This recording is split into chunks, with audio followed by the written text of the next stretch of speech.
Está aqui, temos para aí 5 mil pessoas em live e temos só 2 mil likes. Portanto, vamos tentar chegar aos 5 mil, não é? 5 mil pessoas, 5 mil likes. Quem está aí que meta like e que subscreva o canal para chegarmos aos 100 mil subscritores. 100 mil subscritores, estamos lá quase. Vamos ouvir, finalmente, vai falar. Sua Excelência, Senhor Presidente da República, Professor Dr. Marcelo Rebelo de Sousa, Sua Excelência, Senhor Presidente da Assembleia da República, Dr. José Pedro Aguiar Branco, Senhor Primeiro-Ministro cessante, Dr. António Costa, Senhores Presidentes do Supremo Tribunal de Justiça, do Tribunal Constitucional e do Supremo Tribunal Administrativo, Senhores Ministros empossados e Senhores Ministros cessantes, Senhor Presidente da Câmara Municipal de Lisboa, Senhora Procuradora-Geral da República, Senhor Chefe do Estado-Maior-General das Forças Armadas, Senhora Provedora de Justiça, Senhores Representantes da República para as regiões autónomas, Senhores Presidentes das Assembleias Legislativas e dos Governos Regionais, Senhores Líderes e demais representantes dos partidos com assento parlamentar, minhas senhoras e meus senhores, caras e caros portugueses. É com enorme honra e sentido de responsabilidade que assumo as funções de Primeiro-Ministro. Quero saudar cada português, cada criança, cada jovem, cada trabalhador independente ou por conta de outrem, cada pensionista, cada mulher e cada homem que, vivendo em Portugal ou no estrangeiro, tem a nacionalidade portuguesa. Expresso essa saudação à nossa comunidade na sua pessoa, Senhor Presidente da República, legítimo e primeiro representante da Portugalidade, das pessoas, da história, da cultura, da identidade nacional.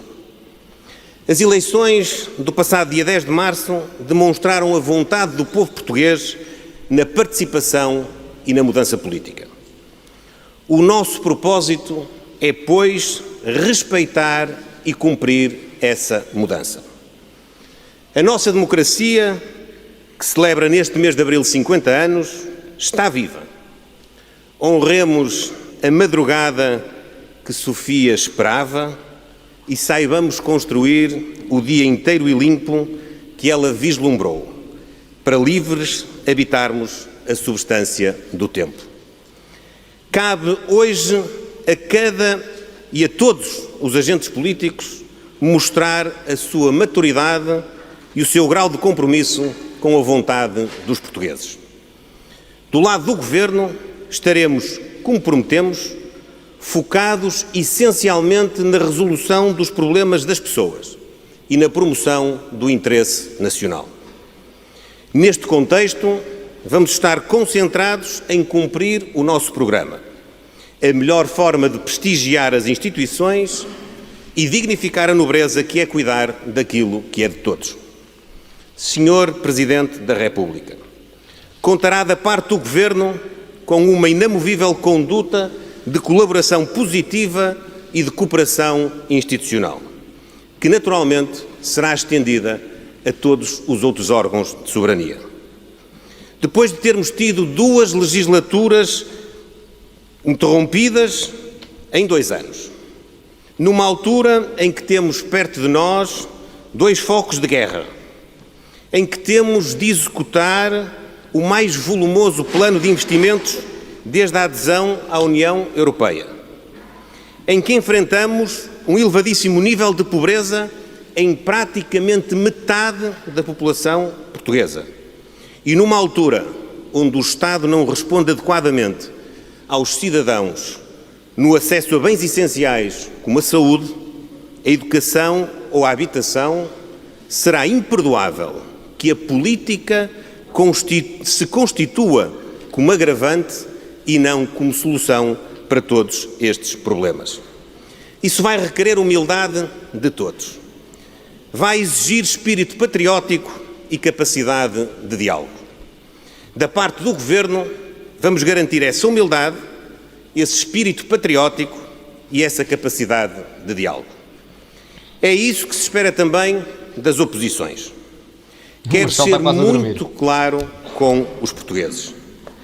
Este governo está aqui para governar os 4 anos e meio da legislatura.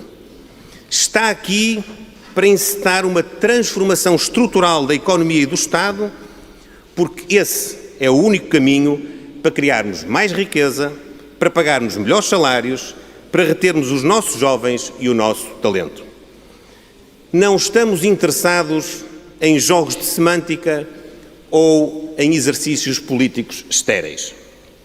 Se este governo, como espero e sei que é o desejo dos portugueses, tiver a sua investidura parlamentar e assumir a plenitude dos seus poderes, vai começar desde já a programar e executar reformas estruturais que mudem o país e o coloquem numa rota de prosperidade, de modernidade, de bem-estar, de sustentabilidade económica, ecológica e social. Não consegues fazer. Este governo não está aqui de turno. Nem assumiríamos esta missão com esse intuito. Tampouco estamos aqui para fazer apenas o mais fácil, mesmo que esse fácil seja ironicamente assim considerado por quem não teve nem a capacidade nem a vontade de o fazer. A investidura parlamentar, nestas circunstâncias, só pode significar que as oposições vão respeitar o princípio de nos deixarem trabalhar e executar o programa do Governo. Não se trata de uma adesão a esse programa, mas antes de saber se há um bloqueio à sua execução. Não rejeitar o programa do Governo no Parlamento não significa apenas permitir o início da ação governativa. Significa permitir a sua execução até ao final do mandato ou, no limite, até à aprovação de uma moção de censura. Não rejeitar o programa do Governo, com certeza que não significa um cheque em branco, mas também não pode significar um cheque sem cobertura. Em particular, o Partido Socialista, que governou 22 dos últimos 28 anos, apesar da sua legitimidade para se constituir como fiscalizador da ação governativa e em alternativa futura, que compreendemos com total respeito democrático, deve ser claro e autêntico quanto à atitude que vai tomar. Ser oposição democrática ou ser bloqueio democrático. Isto mesmo, Sr. Presidente da República, será dito a quando da discussão do programa do Governo na Assembleia da República. Mas, por lisura de princípios e lealdade institucional, deve também ficar dito aqui, neste ato solene, porque encerra a responsabilidade que cada um está disposto a assumir. Sr. Presidente da República, caras e caros portugueses, este Governo inicia funções a olhar para o futuro com confiança e esperança. Confiança na capacidade das pessoas, na capacidade da administração pública, na capacidade das empresas e na capacidade das instituições. Esperança para atingir metas, objetivos e resultados. Não vamos governar para a propaganda, vamos governar para os resultados. Queremos menos pobreza e mais crescimento económico. Queremos rigor orçamental e serviços públicos eficientes. Temos a noção de que não ficamos um país rico só porque tivemos um superávit orçamental. Essa ideia, de resto, coloca vários problemas, entre os quais destaco 3. Em primeiro lugar, essa ideia pode ser considerada uma ofensa para milhares de portugueses que vivem dificuldades extremas por oferirem salários e pensões baixos, por estarem afogados em impostos, por não conseguirem aceder condignamente a uma habitação, a cuidados de saúde ou mesmo a educação de qualidade. Pessoal, metam like. Em segundo lugar, a teoria dos cofres cheios conduz à reivindicação desmedida e descontrolada de despesas insustentáveis. Em terceiro lugar, a ideia de que estamos a viver em abundância induz o país a pensar que não há necessidade de mudar estruturalmente a nossa economia e o Estado, porque afinal parece que está tudo bem. Essa ideia é perigosa, é errada e é mesmo irresponsável. Caras e caros portugueses, este Governo está aqui para pensar na vida de cada um, dos que estamos cá e dos que virão a seguir. Vamos cumprir as promessas de desagravamento fiscal, de valorização dos salários e das pensões, de reestruturação dos serviços públicos e modernização do Estado. Mas não vamos fazê-lo à sombra de uma ilusão de um excedente. Vamos fazê-lo com a âncora numa economia mais produtiva e competitiva e um Estado renovado e eficiente. Para ter a economia a crescer como as melhores da Europa, apostaremos com exigência e rigor no aumento da qualificação dos portugueses. Premiaremos o trabalho, o mérito e a produtividade e reforçaremos a nossa capacidade na ciência e na inovação para criarmos mais valor acrescentado. Muito bem. Aqui vamos ao mesmo tempo certo. Salvar os serviços públicos e dar resposta aos cidadãos, em tempo e em qualidade. Na saúde, na educação, na habitação, nos transportes, na justiça, na segurança. Isto aqui é que eu já acho mais. Apostaremos de forma equilibrada e integrada na sustentabilidade ambiental e na modernização digital e tecnológica do Estado e da economia. Promoveremos uma governação séria, não podes ter tudo, Luís. Transparente não podes ter tudo. E que combata a corrupção, com instituições credíveis e uma sociedade civil forte, tolerante e solidária. Os resultados que queremos atingir são ambiciosos, mas também são realistas. São alcançáveis com coragem e com capacidade transformadora. Caras e caros portugueses, baixar os impostos não é uma benesse do Governo. Baixar os impostos é uma medida de política económica e de justiça social. A carga fiscal elevada é um bloqueio à economia, à produtividade e ao sentimento de justiça. Exatamente. Vamos reduzir o IRS, em especial da classe média e dos mais jovens, e vamos isentar de contribuições e impostos os prémios de produtividade até ao limite de um vencimento mensal. Olha. Ao mesmo tempo, reduziremos no espaço de 3 anos a taxa de IRC de 21% para 15%. Interessante. Os objetivos são claros: valorizar o trabalho, reter os nossos jovens, incentivar e atrair investimento. Na habitação, a isenção de IMT na compra da primeira casa e a redução da fiscalidade sobre o setor, em conjunto com a redução da burocracia e a utilização dos imóveis do Estado, são políticas que visarão aumentar a oferta, moderar os preços e apoiar na procura. Na saúde, o Governo não deixará de implementar uma reforma estrutural que fortaleça e preserve o Serviço Nacional de Saúde como a base do sistema, mas que aproveite a capacidade instalada nos setores social e privado, sem complexos ideológicos inúteis e com uma única preocupação: o cidadão. Cada cidadão. Cada cidadão que tem um problema e não tem acesso a um cuidado de saúde.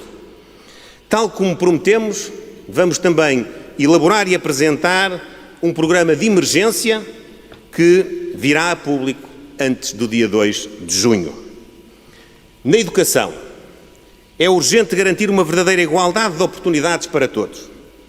Uma escola pública que coloque o elevador social novamente a funcionar e que atraia e retenha professores, valorizando a sua carreira. O investimento no capital humano, na cultura e na ciência aumenta o potencial de criação de riqueza do país e com isso possibilita gerar melhores empregos, melhores salários, fixar os nossos jovens em Portugal. Um dos maiores desafios que o país enfrenta é a crise demográfica. Se nada fizermos, seremos muito menos dentro de poucas décadas, com impactos terríveis na economia e na sociedade. Queremos, por isso, uma política que remova os principais obstáculos à natalidade desejada, com políticas públicas de investimento e de incentivo, com creches e pré-escolar gratuitos, com vantagens fiscais para as famílias mais numerosas. Luís, nem A parece. imigração é outro vetor importante. Tem de ser regulada, atrativa para profissionais qualificados, proativa para jovens estudantes e capaz de reunir famílias, melhorando a sua integração na nossa comunidade. Queremos um país humanista e acolhedor, que não está nem de portas fechadas, nem de portas escancaradas. Os portugueses querem também que zelemos pela sua segurança e dos seus bens. Ele não é paro. Reforçaremos a prevenção, Atenção. a proximidade e a área da cibersegurança. O que ele está a fazer é inteligente. Também Atenção. aqui, como noutras áreas da administração pública, é preciso valorizar aqueles que diariamente cumprem com brio e honra a sua missão. Acontece também com os bombeiros e os profissionais da proteção civil. Na Justiça, a celeridade e a simplificação processual são eixos fundamentais para dar confiança aos cidadãos, às instituições e aos agentes económicos. Precisamos de uma justiça que ande ao ritmo das pessoas e das empresas, ao invés de andarmos todos ao ritmo de uma justiça lenta. Na política externa e na defesa nacional, daremos continuidade à nossa integração europeia, ao reforço da relação com os países lusófonos e à vocação atlântica e marítima de Portugal. Na União Europeia, defenderemos o alargamento e daremos atenção privilegiada e permanente à reforma institucional e financeira. Na CPLP, tudo faremos para projetar mais, a nível global, a nossa comunidade de povos irmãos. Na NATO, honraremos com solidariedade inquebrantável o nosso compromisso de fundadores. No mundo em guerra, numa Europa em guerra, reiteramos a condenação da invasão russa da Ucrânia e continuaremos a dar todo o apoio à Ucrânia no quadro da União Europeia e da NATO. Na comunidade internacional e nas Nações Unidas em especial, continuaremos a ser defensores intransigentes da paz, da democracia, dos direitos humanos e da ajuda humanitária. Senhor Presidente da República, caras e caros portugueses, podemos e devemos ter uma economia diversificada que aproveite a competitividade do nosso turismo, a inovação da indústria, o potencial do comércio e dos serviços. Certo. Mas seremos um país pobre se desperdiçarmos o valor estratégico da agricultura e das pescas. Estaremos empenhados em dar-lhes a atenção que merecem.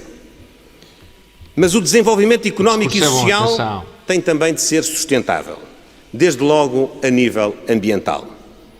É possível e necessário fazer mais e melhor pelo combate às alterações climáticas, pela transição energética e pela valorização dos ecossistemas. Falei cedo demais. Contudo, é preciso fazê-lo com racionalidade económica, protegendo os nossos consumidores e a competitividade das nossas empresas. É fundamental reforçar o investimento público e privado nos sistemas de água, quer para consumo humano, quer agrícola, e também no tratamento de resíduos. A questão da água é absolutamente fundamental, já que parte do nosso território se depara hoje com gravíssimos problemas de escassez de água, o que afeta as pessoas, a agricultura e o turismo. Temos de fazer investimentos em múltiplas soluções, reforçar as reservas de abastecimento, diminuir muito as perdas e melhorar a eficiência hídrica dos comportamentos humanos. Por falar em investimentos, impõe-se também uma palavra sobre o PRR. O PRR, como de resto todos os outros fundos, em especial os fundos de coesão, não pode ser mais uma oportunidade para desbaratar dinheiro público. Tem de ser uma oportunidade para um investimento reprodutivo que possa alicerçar uma economia forte e resiliente. A cultura. A cultura também é essencial. É essencial à nossa identidade, à nossa coesão e ao desenvolvimento humano, económico e social. Vamos fomentar a criação e o ensino das artes e estimular o consumo cultural de todos os portugueses, de todas as idades e de todas as condições. Senhor Presidente da República, caras e caros portugueses, duas áreas finais que quero distinguir nesta ocasião. Já falou tudo ele. A primeira, o combate à corrupção. Este combate tem de ser um combate nacional. Deve mobilizar todos. Engana-me que eu gosto. O Governo, como é público e claro no programa eleitoral sufragado pelos portugueses, tem propostas ousadas e inovadoras neste domínio. Mas importa reconhecer que há propostas apresentadas por outros partidos com assento parlamentar que merecem igualmente ser estudadas, discutidas e consideradas. Ninguém tem o monopólio das melhores soluções. O contributo de todos é essencial. Nesse sentido, gostaria de anunciar hoje o seguinte: irei propor a todos os partidos com assento parlamentar a abertura de um diálogo com vista a fixar uma agenda ambiciosa, eficaz e consensual de combate à corrupção. O objetivo é, no prazo de 2 meses, ter uma síntese das propostas, das medidas e das iniciativas que é possível acordar e consensualizar, para depois serem devidamente testadas em termos de consistência, credibilidade e execuibilidade. Ele está a ser bastante inteligente. A partir daí, já explico, podemos focar-nos na aprovação das respectivas leis, seja por proposta do Governo, seja por iniciativa do Parlamento. A Ministra da Justiça fará a introdução do lado do Governo, tomando a iniciativa, logo a seguir à investidura parlamentar, de convocar os vários partidos e de iniciar este processo de diálogo. Esperamos a abertura e a disponibilidade de todos, em nome de uma vontade forte na busca de consensos numa área essencial. Nos 50 anos do 25 de Abril, este esforço de consenso será uma boa forma de celebrarmos a democracia. A segunda área, a juventude e o combate à burocracia. Tomei a iniciativa de criar um novo Ministério que visa dar a estes 2 temas um tratamento transversal no Governo. O combate à burocracia é, de resto, um imperativo de eficácia do Estado na sua relação com os cidadãos, mas também um elemento de competitividade económica e também uma política de combate à corrupção. A modernização do Estado tem de significar que em todos os ministérios, em todas as decisões, são considerados os efeitos para simplificação, digitalização e redução da burocracia. O Estado tem de comunicar melhor e mais eficazmente com os cidadãos e as empresas e também tem de comunicar melhor e mais eficazmente dentro de si próprio. Seja qual for a área, a ideia é todo o Estado funcionar à mesma velocidade e com os mesmos instrumentos. Finalmente, a juventude. Não me resigno. Não nos conformamos com a situação que vivemos em Portugal. Os nossos jovens qualificam-se como nunca, mas cerca de 1/3 vai para o estrangeiro em busca de uma oportunidade. Isto é um flagelo familiar, social e económico. Não podemos fingir nem negligenciar esta realidade. Precisamos de atuar de forma conjugada e transversal para dizer aos nossos jovens: acreditem em Portugal. Há espaço para serem felizes junto das suas famílias e dos seus amigos em Portugal. Precisamos dos jovens para termos um futuro mais justo e mais próspero.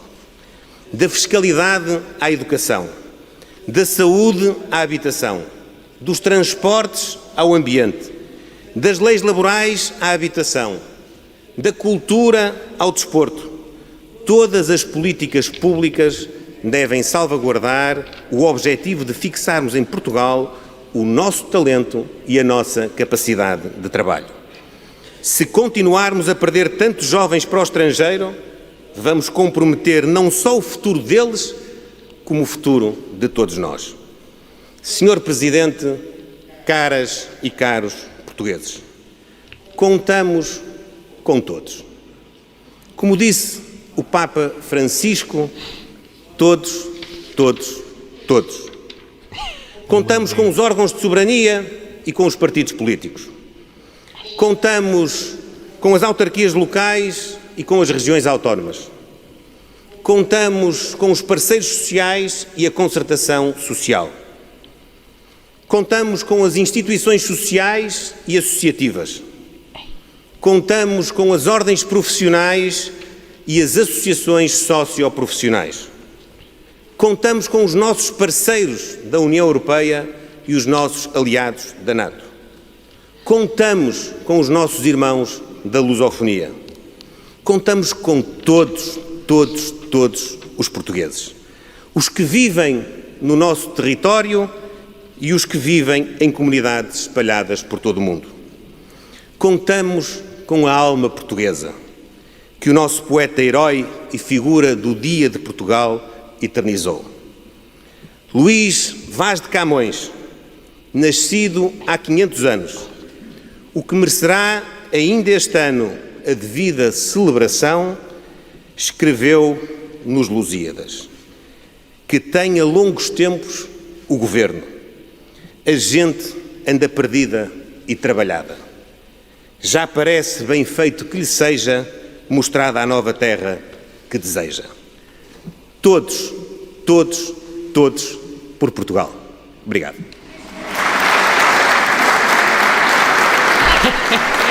Luís Montenegro a cumprimentar Marcelo Rebelo de Sousa, um discurso em que elencou as promessas eleitorais que farão parte do rumo e da bússola do novo governo. Um governo que Luís Montenegro quer que dure 4 anos e meio e, para isso, deixou um desafio muito claro ao Partido Socialista para definir se é oposição ou bloqueio a este governo. O Presidente da República declara encerrada a sessão. Vamos à análise dos dois discursos. Primeiro vamos a Luís Montenegro, que me parece o discurso mais interessante de todos. Para quem está aqui na live há mais tempo, eu tinha dito uma coisa e muita gente, não muita gente, mas alguns fizeram comentários assim, e tal, etc. Porque eu disse que este governo do PSD era dos governos mais à direita que o PSD já teve, se não mesmo o governo mais à direita. Aliás, isso até foi debate no outro dia na CNN, entre o próprio Pacheco Pereira e o Lobo Xavier, etc. E vários comentadores também. E eu concordo com esse argumento. E o Luís Montenegro, quer se goste do Luís Montenegro, quer não se goste do Luís Montenegro, vocês sabem que eu sou justo, o Luís Montenegro fez aqui um ótimo discurso. Sou sincero, fez aqui um ótimo discurso. Do ponto de vista de alguém que é de direita, o Luís Montenegro fez um ótimo discurso. Se ele vai cumprir o que disse, eu não sei. Sou muito reticente. Tenho muitas dúvidas que ele vai cumprir tudo aquilo que disse em termos de postura institucional e na prática corrente. Eu não vou dizer aqui que ele não vai cumprir, porque vou-lhe dar o benefício da dúvida. Eu só vou condená-lo depois dos atos. Não vou condená-lo a priori. Eu espero que ele faça tudo o que disse no seu discurso. Que eu assumo aqui que foi, posso mesmo dizer sem problema nenhum, dos melhores discursos políticos que eu já vi. Porque ele abordou todo o tópico que alguém de direita, não é ao centro, ele pode dizer que o PSD não é um partido de direita, mas o discurso que o Luís Montenegro tem aqui é um discurso de um líder, de um estadista de direita. E eu passo a explicar porquê. Vamos por pontos. Ele aborda, em primeiro lugar, tudo o que é tópico, é um discurso muito heterogéneo, é um discurso que aborda todos os setores da sociedade, economia, finanças, agricultura, pescas, indústria, educação, juventude, saúde, fala da imigração e da natalidade. Quando ele estava a falar da natalidade e da imigração, muita gente estava a dizer, está a roubar o discurso e as propostas ao Chega. E sabem que mais? Está mesmo. Está mesmo, porque parece que o Luís Montenegro, agora que já tem o poder na mão, percebe que um país que tem 20% de pessoas a votar à direita, no Chega, ele não pode governar ao centro. Porque senão nunca vai conseguir fazer com que a sua margem eleitoral, numas próximas eventuais eleições, cresça. Portanto, é aí que ele está a tentar capitalizar. Ele sabe que o centro está a perder votos, porque o PS perdeu muita percentagem de votos. Mas a direita está a ganhar, porque o Chega ganhou mais do que 10 pontos percentuais. E o discurso é muito virado para aquilo que é o eleitorado de direita. De uma vertente diferente do Chega, mas é, independentemente disso, um eleitorado de direita. Ele começa por falar, enfim, já agora, reparem, eu sempre disse isto, o Luís Montenegro só iria falar quando acontecesse uma coisa boa. E aqui está. O discurso é muito bom. Eu digo-vos uma coisa, eu não me admirava que ele estivesse estas 2 ou 3 semanas somente a preparar este discurso. Foi muito bom, os meus parabéns. Se vai cumprir isto, eu não sei, estou reticente, tenho dúvidas porque é o PSD, mas eu vou dar o benefício da dúvida. Aliás, teria que dar, mesmo que fosse alguém do PS a fazer este discurso, mais cético eu estaria, mas nós julgamos pelas ações, não tanto pelas palavras, não é? O discurso é muito institucional, ele não critica o Chega de forma direta, ele faz apenas uma crítica no início do discurso, quando diz que, o termo não é este, mas é mais ou menos isto, quando ele diz que nós viemos aqui para governar de forma séria e não folclórica. Há um termo que ele utiliza, mas a nível parlamentar, sem folclore parlamentar. E isso é uma boca que ele manda ao Chega, mas sem diretamente atacar. Coisa que Marcelo fez, mas já lá vamos a Marcelo. Agora, outra coisa, e aqui na parte má do discurso dele, que eu duvido que ele vá conseguir fazer.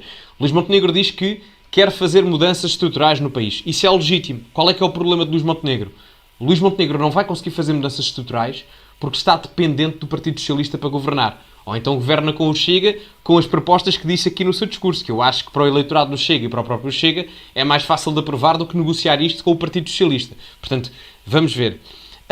Depois, de forma muito inteligente, o Luís Montenegro baixa as expectativas relativamente à história do excedente orçamental. Esta história de que os cofres estão cheios, ele tem toda a razão e eu estou farto de alertar para isto. Não apenas por uma questão política, mas porque a malta depois anda aqui iludida que há muito dinheiro. Não há. Não há plata, como diz o Javier Milei. Portanto, nós neste momento temos um excedente de 1% do PIB, mais ou menos, que são 3 mil milhões de euros, à volta disso. 3 mil milhões de euros, o nosso excedente orçamental, nem paga a TAP, nem paga a transferência que nós fizemos para a TAP. Além do mais, o excedente orçamental nem poderia ser utilizado para pagar a TAP. Poderia ser utilizado para pagar dívidas, amortizar dívida pública, que nós temos em 30 e tal pontos percentuais, em excesso relativamente àquilo que nós deveríamos ter. A nossa dívida pública deveria estar nos 60% do PIB ou abaixo, e nós neste momento temos 95% ou 96%, o que significa que estamos 35 ou 36 pontos percentuais acima do saudável. E esse excedente só pode ser utilizado para abater essa mesma dívida pública e para outras coisas. Portanto, não é para pagar salários de professores nem nada, é para amortizar dívida pública. Tão simples quanto isso. E mesmo assim ela continuaria elevadíssima. Depois, ele fala, eu inicialmente tinha colocado aqui, ele fala de impostos, não é? E do ponto de vista de alguém que tem uma visão não estatizante da economia, ele refere uma questão interessante, que é o não bloqueio da produção económica e da redução fiscal. Ele coloca aqui 2 objetivos, que é a redução fiscal para a classe média a nível do IRS e para os jovens. O PSD tem uma proposta que é a implementação do IRS jovem, no sentido em que há um teto salarial ou um teto de imposto máximo de 15% de IRS para os jovens e depois aplica a redução do IRC de 21% para 15%, o que é o mínimo que, em termos da OCDE, as grandes empresas podem ter. Portanto, a minha faca corta à direita, quer uma medida, quer outra, tem todo o meu apoio, e se isto for para a frente, eu digo que sim, e se concretizar, se ele fizer isto, eu sou o primeiro a vir aqui e dizer, sim senhor, Dr. Ervilha de Espinho, parabéns, continua assim.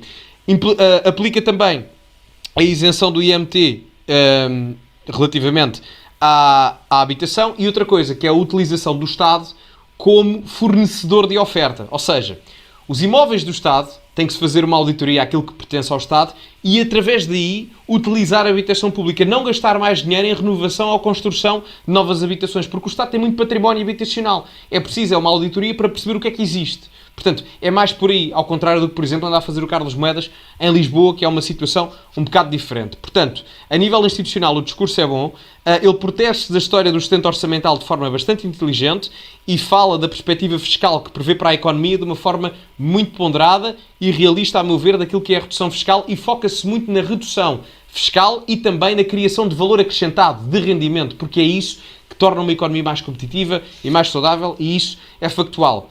Aborda a questão da saúde, em que ele diz que o SNS é a base. Enfim, eu aqui terei que discordar com ele, não é? Enfim, compreendo, e eu acho que o modelo resulta, que ele propõe, apesar disso, eu acho que a base deverá ser igualitária, ou seja, ele diz que o SNS será a base da saúde e que depois, complementarmente, sem dogmas ideológicos, o privado e o setor social contribuem para essa base. E é um modelo que resultará, certamente. Agora, eu acho que os três setores, saúde privada, pública e setor social, teriam que estar em pé de igualdade, porque neste momento 40% da população portuguesa recorre já a seguros de saúde privado para essa questão. Mas pronto, não é da maior discórdia existente, é apenas uma questão de pormenor e ele aborda isso. Implica também, ele próprio no discurso, que vai apresentar um programa de emergência para a saúde nos próximos 60 dias, até dia 2 de junho, se não estou em erro.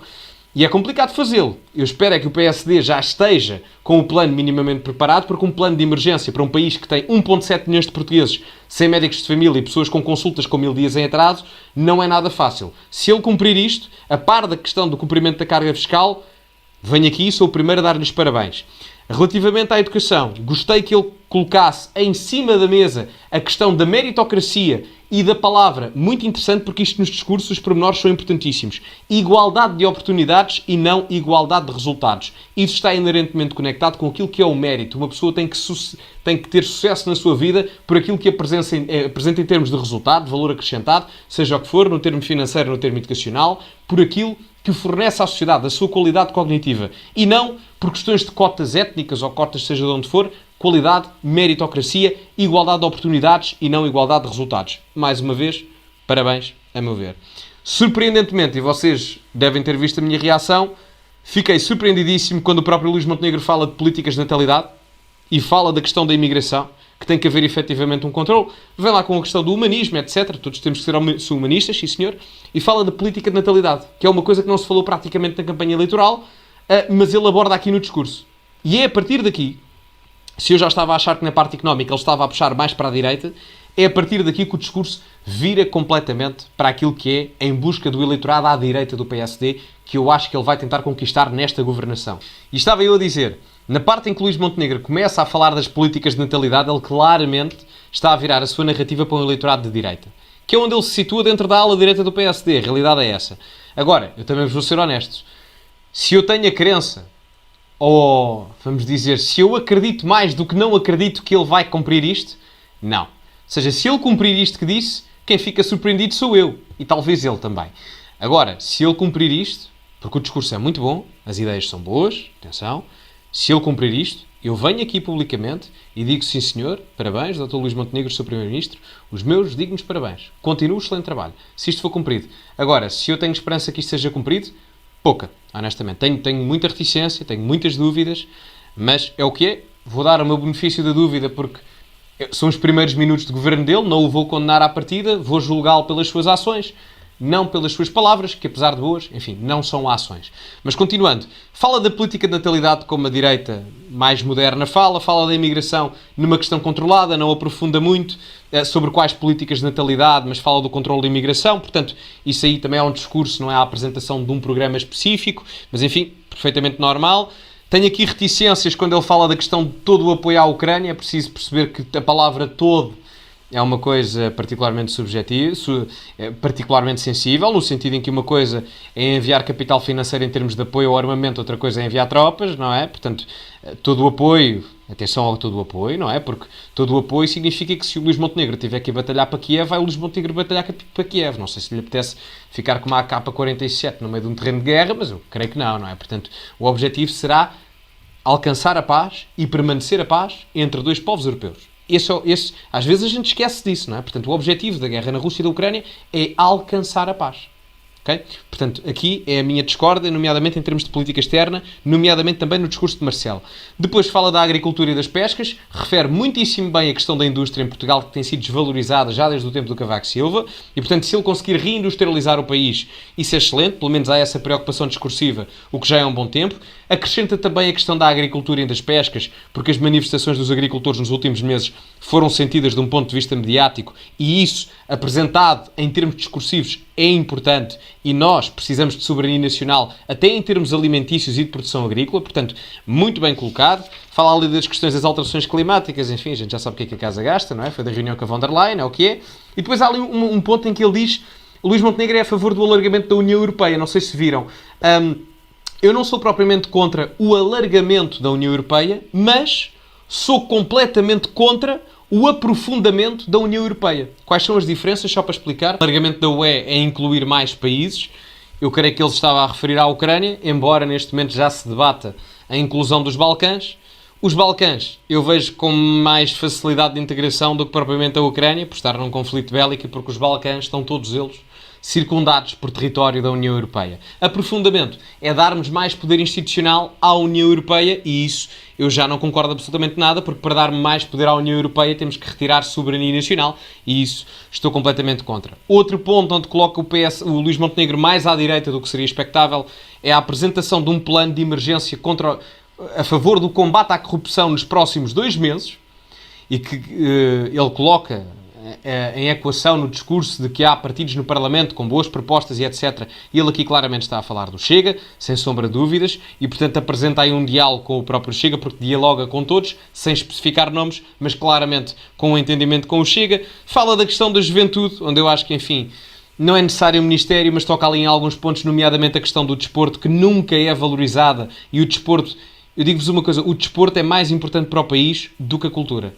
A realidade é essa, se calhar muitos não gostam disto que eu estou a dizer, mas o desporto para o país, não só em termos de saúde física e mental e saúde genericamente, é mais importante do que setores que têm ministérios, como é o caso da cultura.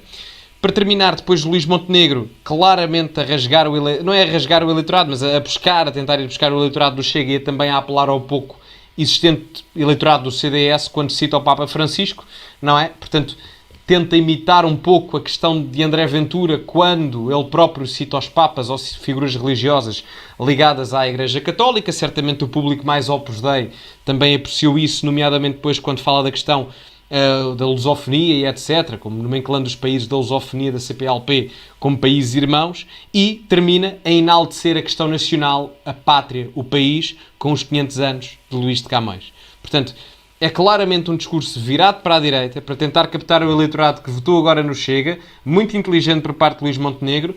Tenho muitas dúvidas que ele faça, ou que cumpra tudo o que disse que ia cumprir aqui. Se o fizer, sou o primeiro a vir aqui e dar-lhe os parabéns. Tenho dúvidas, sou muito reticente, mas se o fizer, acho que é muito bom para o país, se ele fizer tudo o que disse no discurso, e sou o primeiro a vir aqui a dar-lhe os parabéns. Não tenho problemas absolutamente nenhum. É um discurso mesmo muito, muito bom. Os meus parabéns. Que a governação seja tão boa como o discurso, porque, em primeiro lugar, está o país.